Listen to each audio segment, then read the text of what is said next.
me acuerdo que a mi casa llegaban celebridades, yo era muy pequeño, casi no recuerdo, pero me acuerdo que llegaba Pepe Mejía, Humberto Cavallo, Max Araujo, mi abuelo incluso conoció a Mario Vargas Llosa, y me recuerdo que se cerraban, era algo bien privado. Cuando ellos llegaban a mi casa, casi nadie intervenía en esas pláticas. Mi abuelo tenía un estudio y en ese estudio podían dar a las 2 de la mañana que seguían hablando de las situaciones políticas en Guatemala, de sus cosas, a veces compartiendo su arte también.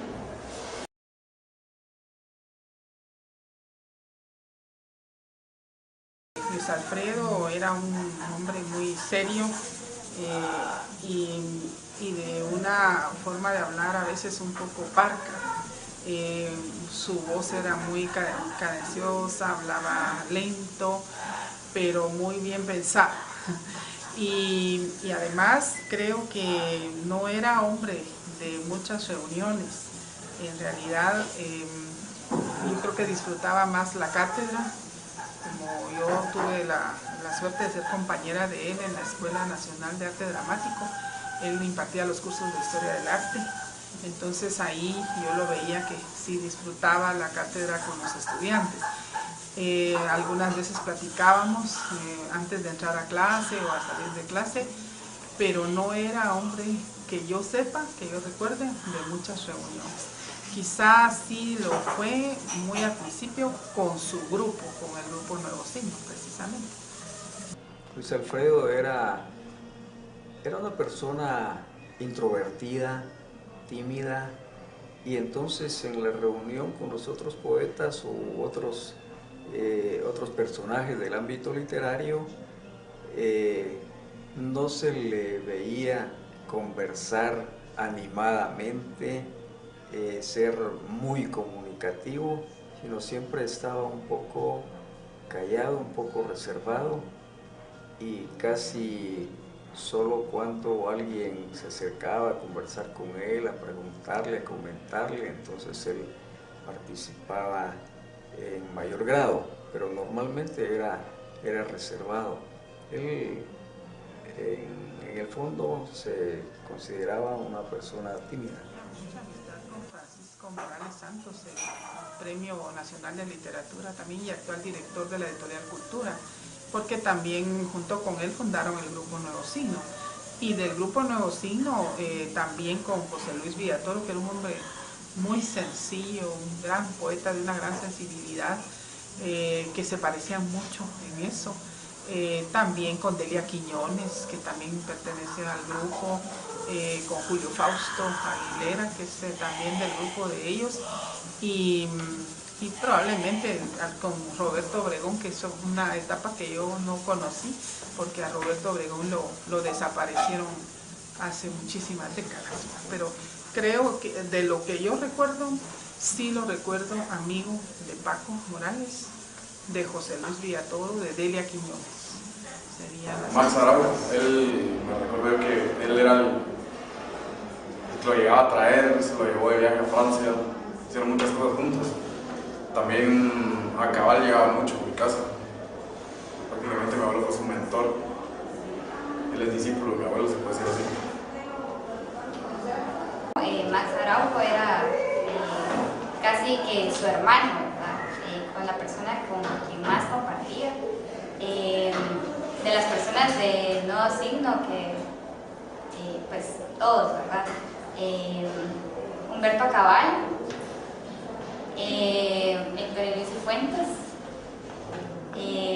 la doctora Violeta de Moreno, el doctor Hernán Moreno. Pues como abuelo era la persona más maravillosa del mundo.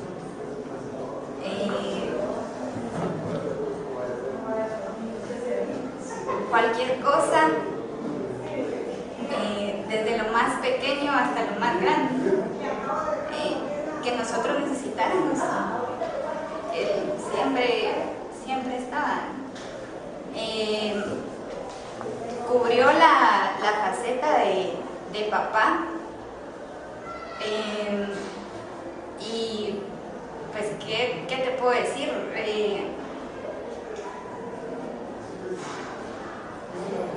desde darnos el beso de las buenas noches hasta llamarme a su estudio para leerme algo.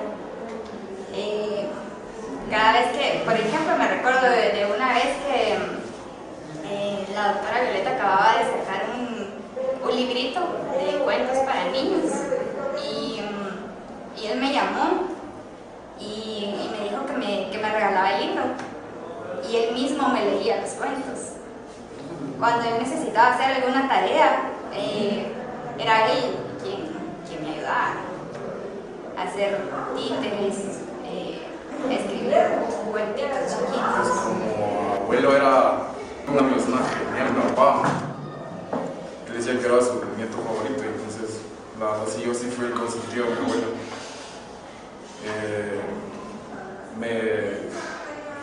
Me enseñó muchas cosas, incluso a pintar, a dibujar.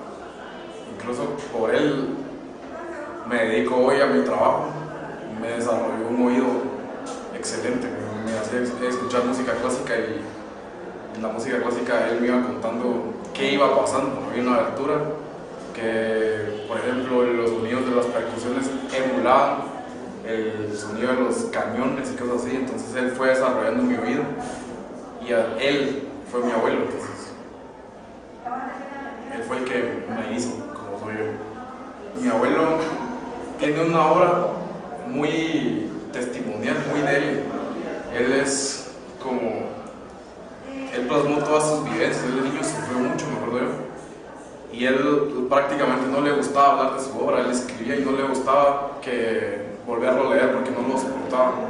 Eran sus puros sentimientos los que él escribía. Entonces a la hora de corregir, no me acuerdo, Ortiz creo que era el apellido del que le corregía los textos, o que iba o que no, porque mi abuelo no soportaba volver a leer su obra.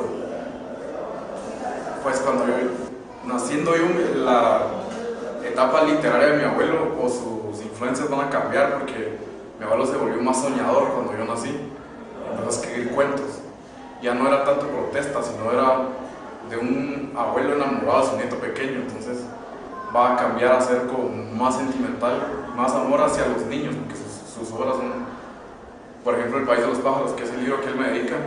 Va a hacer las aventuras de su bolova, que en ese ámbito entre los pájaros soy yo. O sea, mi abuelo ya, su literatura cambió totalmente cuando yo nací. Y él escribió un poema para mí que se llama Mariquita, que es así como él me llamaba, ¿verdad? La vez que lo escribió, me recuerdo que unos días antes yo le dije, abuelito, hoy estás contento, ¿verdad? Y me dice, ¿y por qué? Es que estás dada de cantar. Y a los días me llamó a su estudio y me leyó el poema. Claro que en aquel entonces yo no entendía lo que él me estaba diciendo. Yo no sabía que era un poema, yo no sabía que lo que él me estaba escribiendo era lindo, ¿no? Su hermano, el pajarito, él soy yo. Y Tatanol es mi abuela, que siempre ha sido sucia. Y yo me recuerdo que a él le ofrecieron ser ministro de Cultura para el gobierno de Portillo.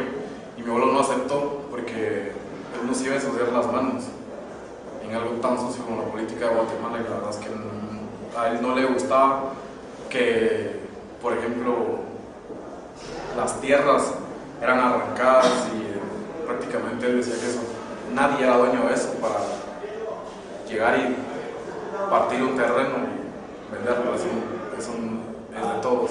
Le tocó ser profesor en un área rural y entonces se dio cuenta de las miserias que pasaban ahí, que en teoría solo había frijol y arroz para comer con tortilla. Entonces ahí fue donde mi abuelo entra y se va a encontrar de cara otra vez con una realidad que a él no le había tocado vivir nunca hasta esa edad, porque Mi abuelo cuando nació lo tenía todo también.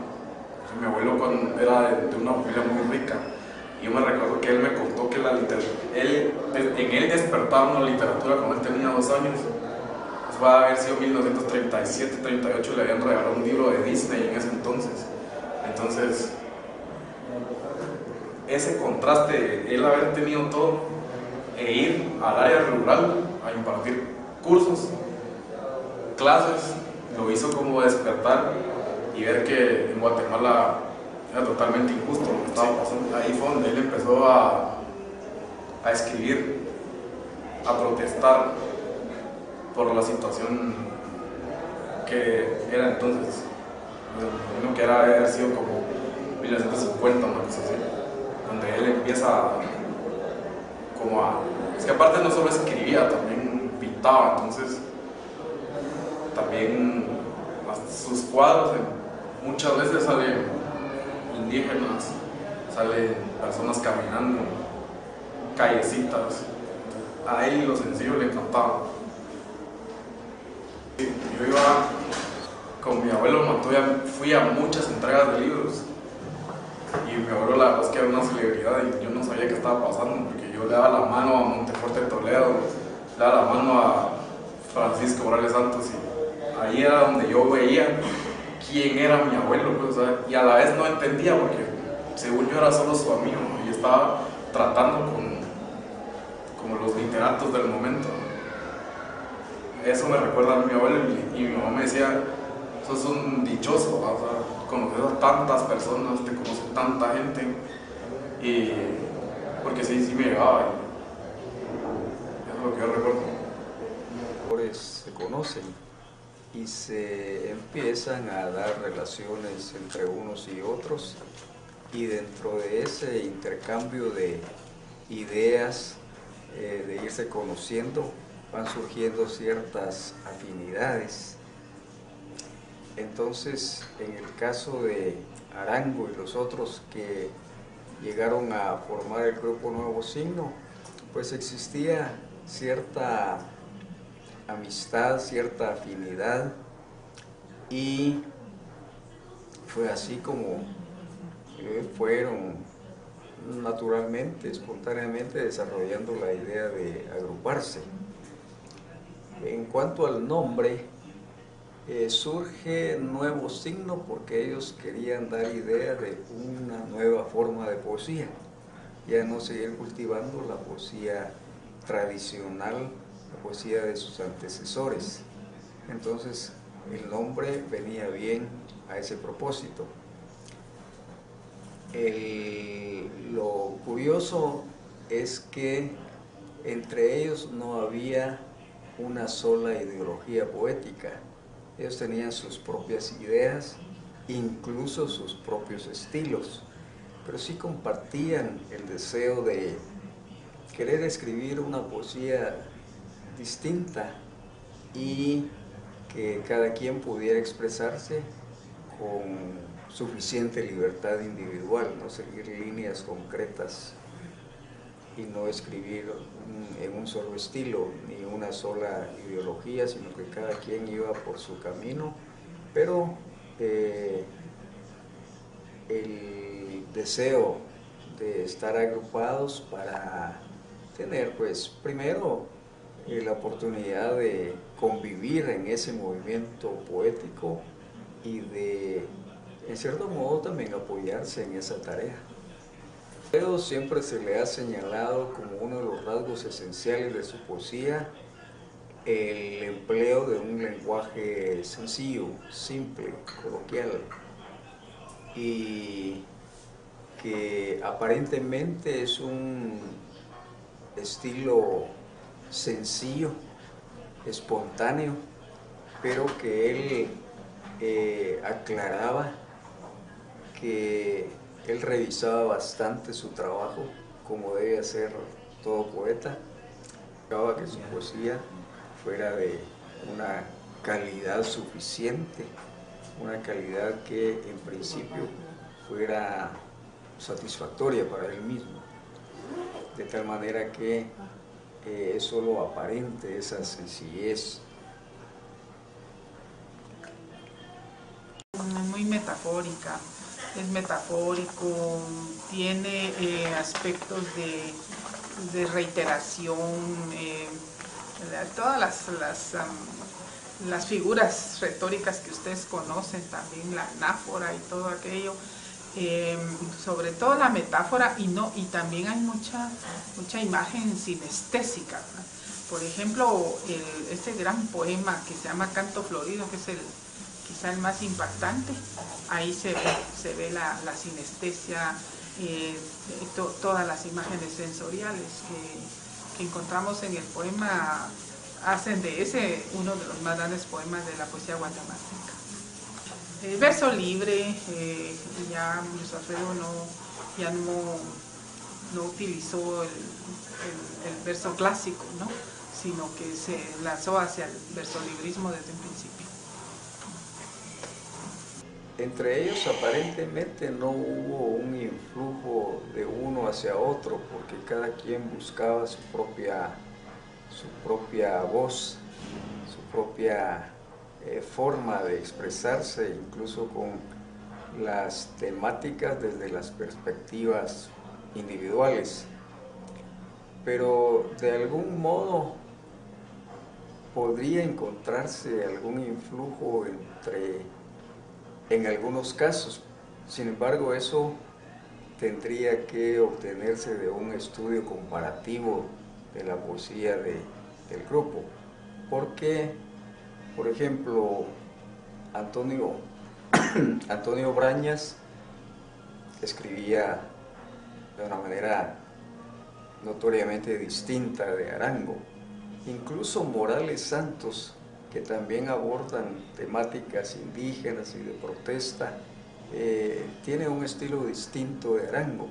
Pero yo creo que entre José Luis Villatoro, Luis Alfredo Arango, Francisco Morales Santos, podría existir, no diría influjo de uno hacia otro, sino una temática compartida, y es la preocupación por la situación de injusticia, por la situación de violencia, por la situación del indígena.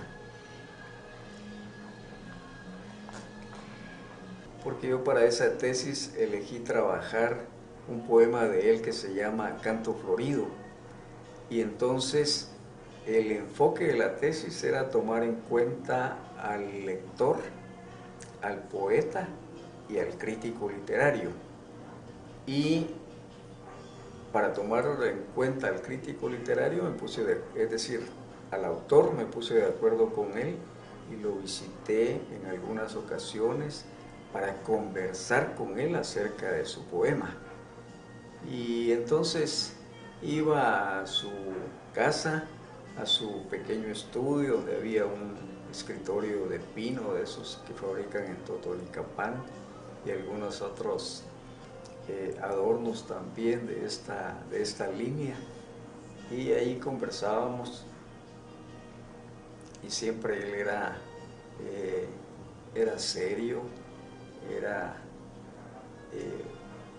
tenía uno que preguntarle un poco más, pero una vez tomado el tema, también hablaba con amplitud. Por ejemplo, en esa oportunidad me contó, para el trabajo que estaba realizando, pues muchos aspectos de su niñez, de su adolescencia y otros aspectos biográficos que están ahí en esa tesis. Se llama El poema visto por el lector, el crítico y el autor, y ahí está toda esa información acerca de su biografía en esos primeros años.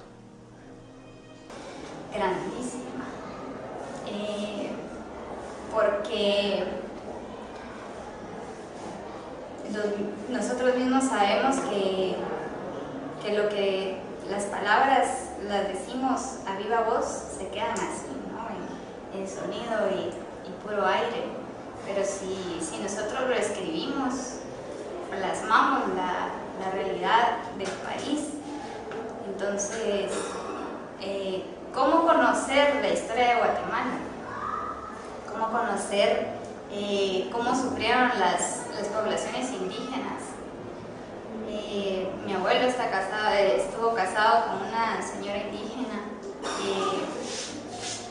al que se le perdió un hermano en la guerrilla y lo buscaron entre los dos. Entonces, la importancia para la literatura guatemalteca está ahí, ¿no? En reconocer que Guatemala sigue siendo un país no llamado guerrilla, ¿no? pero con problemas que siguen siendo la pauta de que Guatemala siga siendo un país tercermundista. Entonces, la historia está ahí, escrita entre versos, y en el caso de mi abuelo también, pintada en algunos retacitos de papel. Que lo influye Guatemala, que lo influye la realidad nacional, que lo influye el dolor de su pueblo. Como decía al principio, era un hombre demasiado sensible. Entonces, él miraba por ejemplo, hay un poema en Archivador de Pueblos donde él habla de un hombre del campo que viene a la ciudad y lo atropellan.